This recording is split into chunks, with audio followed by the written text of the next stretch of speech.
Welcome friends, আমি আপনাদের Amarjit sir. আজকের আমি আবারও সেকেন্ড SLST 2025 9-10 এই ক্লাসের জন্য বেঙ্গলি সাবজেক্টের ওপর 15টা সম্ভাব্য গুরুত্বপূর্ণ প্রশ্ন নিয়ে চলে আসলাম। শুধু এই পরীক্ষার জন্য নয়, প্যারালালি WBCS, PSC, টেট এরকম বিভিন্ন কম্পিটিটিভ এক্সামের জন্য এই প্রশ্নগুলো গুরুত্বপূর্ণ ভূমিকা নিতে চলেছে। তো কথা না বাড়িয়ে আমরা চলে আসি প্রথম প্রশ্নে। অমল চরিত্রটি কোন নাটক থেকে নেওয়া হয়েছে?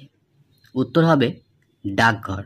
রবীন্দ্রনাথ ঠাকুরের লেখা ডাকঘর থেকে নেওয়া হয়েছে। প্রশ্ন 2, মুক্তধারা নাটকে অভিজিৎ কার প্রতীক? উত্তর মানুষের স্বাধীনতার প্রতীক। 3 নম্বর প্রশ্ন, কবর কবিতার কবি কে? উত্তর জসিমউদ্দিন। কবর কবিতার কবি জসিমউদ্দিন। 4 নম্বর প্রশ্ন, পথের পাঁচালী উপন্যাসের লেখক কে? উত্তর হবে বিভূতিভূষণ বন্দ্যোপাধ্যায়। 5 নম্বর প্রশ্ন, গল্প বলা সহজ, গল্প লেখা কঠিন, কে বলেছেন? উত্তর রবীন্দ্রনাথ ঠাকুর। 6 নম্বর প্রশ্ন, শক্তি চট্টোপাধ্যায় কোন কবিতার জন্য বিখ্যাত? খুবই ইম্পর্টেন্ট কোশ্চেন। শক্তি চট্টোপাধ্যায় কোন কবিতার জন্য বিখ্যাত? উত্তর অন্তর্জলি যাত্রা। তার কবিতার সংকলন ও বৈশিষ্ট্য।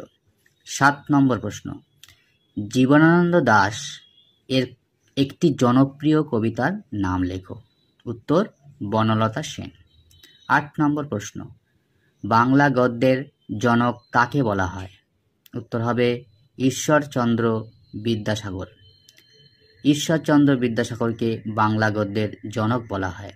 9 নম্বর প্রশ্ন, দুই পাখি কবিতাটি কার লেখা? উত্তর কাজী নজরুল ইসলাম।